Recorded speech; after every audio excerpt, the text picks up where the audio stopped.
The letter arrived on a Tuesday, slid under my front door like it was too embarrassed to knock. I picked it up, unfolded it, and stood there in my kitchen reading it twice because I genuinely thought I had misunderstood something the first time. I had not misunderstood anything. The Maplewood Glen Homeowners Association, represented by its president, one Gloria Marsh, was formally notifying me that the cedar fence I had built along my back property line was, and I am quoting here, an unapproved structure in violation of Section 7, Paragraph 2 of the Community Covenant, and that I had 30 days to either seek retroactive approval from the Architectural Review Committee or remove it entirely at my own expense. 30 days for a fence I had built on my own land, with my own money, over a weekend in April, entirely within the property lines that had been surveyed and recorded at the county clerk's office before I ever signed my name on a mortgage document. I want to be fair about something before I go any further, because fairness matters to me even when other people aren't extending it. The neighborhood had rules. I knew that when I bought the house. The covenant was a real document, and not everything in it was unreasonable. There were provisions about paint colors and roof lines and setback distances that made a certain kind of sense if you believed, as I do, that a neighborhood is something you share with other people, and that those people's enjoyment of where they live deserves some consideration. I am not a person who hates rules. I taught high school civics for 19 years, and if there is one thing 19 years of civics teaches you, it is that rules exist for reasons, and that understanding the reason is the beginning of understanding whether the rule is just. So I sat down with the covenant that same afternoon and I read Section 7, Paragraph 2 very carefully. It said that any fence or permanent exterior structure required written approval from the Architectural Review Committee prior to installation. Prior to installation. I had not sought prior approval. That part was true.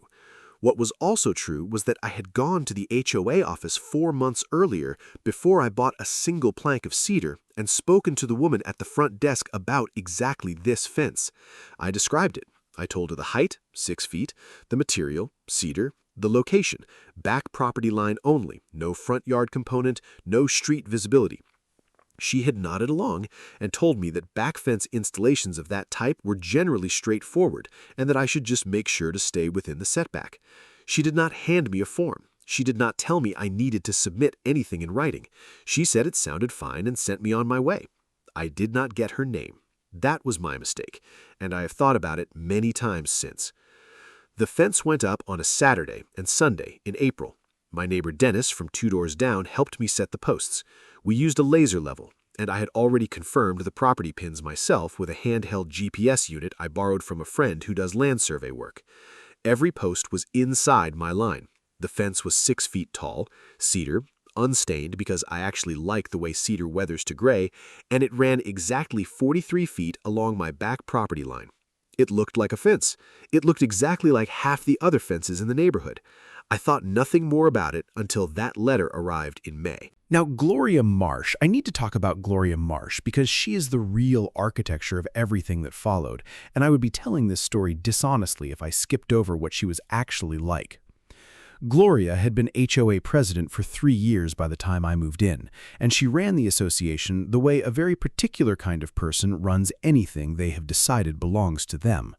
She was organized, I will give her that. She showed up to every board meeting with printed agendas and color-coded tabs in her binder. She had a spreadsheet of every property in the neighborhood with a running notes column that I later heard contained things like front shrubs overgrown and flag dimensions questionable next to people's addresses. She was not mean in the way that loud people are mean. She was mean in the way that institutional people are mean, through processes, through paperwork, through the patient accumulation of small official pressures that individually seem almost reasonable and collectively make a person feel like they are slowly being squeezed out of their own life. She lived 4 houses from me on the same side of the street. We had spoken perhaps a dozen times. She had complimented my garden once, which I now suspect was reconnaissance. I called the HOA office the morning after I got the letter and asked to speak with someone about the architectural review process. I was told I could submit an application, that the committee met on the first Thursday of each month, and that the next meeting was 3 weeks away, which meant my 30-day window and the committee's next meeting were going to land in essentially the same week. I asked whether there was any flexibility given the timeline. I was told to submit the application and see what the committee decided. I submitted it that afternoon. I filled out every field, attached a hand-drawn site plan with measurements, included photographs I had taken from several angles, and noted in the additional comments box that I had verbally consulted with a staff member prior to installation and been advised that the project sounded straightforward. 3 days later, I received a response, not from the committee, but from Gloria directly, informing me that my application was incomplete because I had not included a materials specification sheet or a contractor license number. I had built the fence myself. There was no contractor. There was no license number because no license was required for a residential fence installation in this county. I wrote back and said exactly that, and asked what should go in the contractor field for owner-built projects. Gloria wrote back and said the form required a contractor license number and that she could not process an incomplete application. I printed that email out and put it in a folder. I started a folder that week. I labeled it simply Fence. The committee meeting came and went. My application was tabled because it was, according to the follow-up letter I received, still incomplete. The 30-day removal deadline was now 9 days away. I will be honest and say that I was starting to feel something I try not to feel, which is the particular helpless frustration of a person who is following every rule they can find and still somehow ending up on the wrong side of the process. I had been polite, I had submitted the paperwork, I had responded to every communication within 24 hours. None of it was moving the needle. Gloria sent me a note reminding me of the deadline and noting that failure to comply could result in fines of up to $150 per day and potential legal action to compel removal. I called the county building and zoning office that Friday morning, mostly to confirm what I already believed, that my fence required no permit under county code, and that the HOA's internal application process had no bearing on the county's position. The woman I spoke to confirmed both things patiently and efficiently and mentioned that if I ever received any kind of enforcement action that misrepresented the county's position, I should contact them.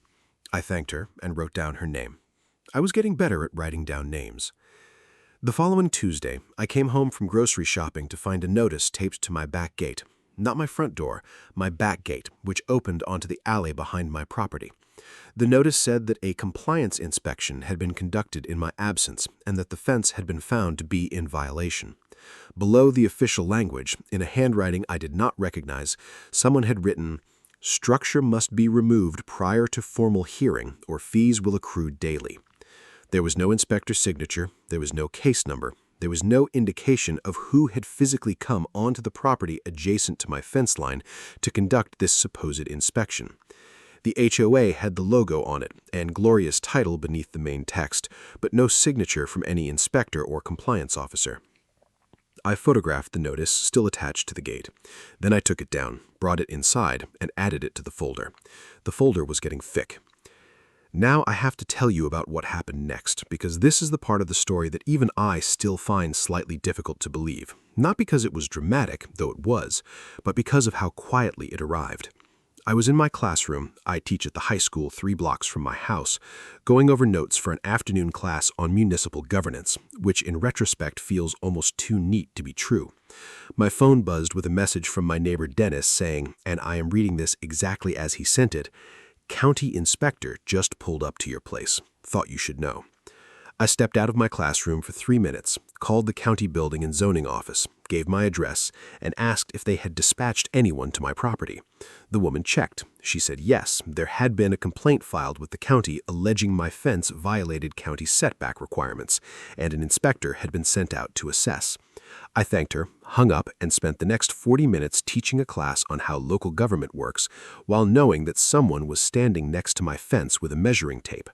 I want to say I was calm during those 40 minutes. I was not entirely calm, but I got through the class. When I pulled into my driveway at 4:30 that afternoon, there was a county vehicle still parked at the curb. I got out of my car, walked toward the backyard, and found a man in a county-issued vest standing near the southeast corner of my fence with a measuring wheel and a clipboard. He looked up when he heard the gate latch, and then he looked at me for a long moment with an expression that I can only describe as the expression of a person doing a rapid mental calculation he was not expecting to have to do. He said my name. Not my last name alone, the way a stranger says it, but my first name, the way a person says it when they know you. I looked at him. Marcus Webb, I said, because that was his name. Marcus Webb, who had sat in the third row of my third period civics class 11 years ago, who had been, if I am being generous, not the most diligent student I had ever taught, who had, I remembered now with a clarity that surprised me, written a paper for me junior year about local government accountability that was genuinely excellent and had made me think he would end up doing something that mattered. He was holding a clipboard and standing next to my fence in a county inspector's vest, and from the look on his face, he would have preferred to be almost anywhere else on earth at that moment. We shook hands, because what else do you do? I asked him if he wanted to walk the fence with me, and he said yes. We walked it together. He had his measuring wheel, and I had the survey map I had pulled from my files that morning, and we went post by post along the 43 feet. Every post was inside the setback by at least 18 inches. The fence height was 6 feet, consistent with the county maximum for rear lot lines. The materials were appropriate. The installation was solid. There was nothing wrong with it. Marcus wrote everything down. He was thorough, I noticed, more thorough than he had been with his homework in 2013, which I thought but did not say. At the end of the walkthrough, he closed his clipboard and told me that the complaint had alleged an encroachment of approximately 4 inches beyond the property line and a height violation exceeding the county maximum. Neither of those things was true. He said so plainly. He said the fence was in full compliance with county code and that his report would reflect that. I asked who had filed the complaint. He said he wasn't able to share that, but that the complaint had come through the county's online portal. I nodded. I did not need him to tell me who had used the county's online portal to file a complaint about my fence the same week I had received a notice from the HOA about a compliance inspection. Marcus Webb wrote up his report, handed me the preliminary copy right there in the backyard, and told me the official version would be available through the county portal within 5 business days. He shook my hand again. He said it was good to see me. There was something in how he said it that I appreciated. A kind of quiet acknowledgement that this was a strange situation and that he was handling it the way his job required him to, which was the right way. I told him he had written an excellent paper on local accountability once. He laughed, which was the first time I had laughed in about 2 weeks. The county report came back clean. Full compliance, no violations, case closed. I printed it out. I put it in the folder.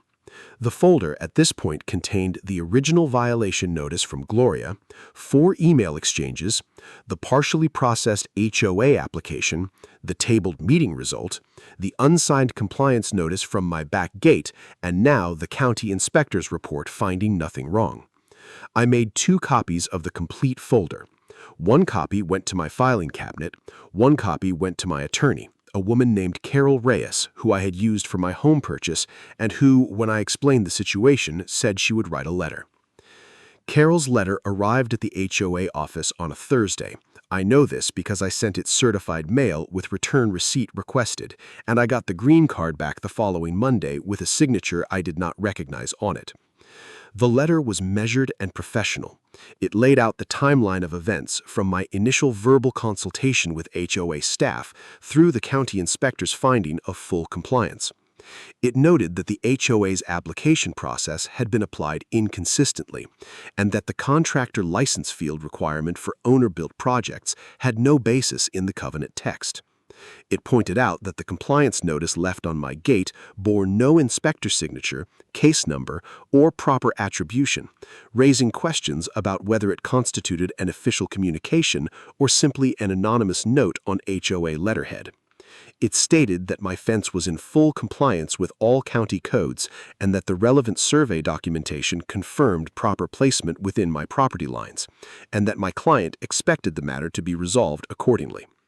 It asked the HOA to confirm in writing within 10 business days that the violation notice had been rescinded and that no fines had accrued or would accrue. I heard nothing for 8 days.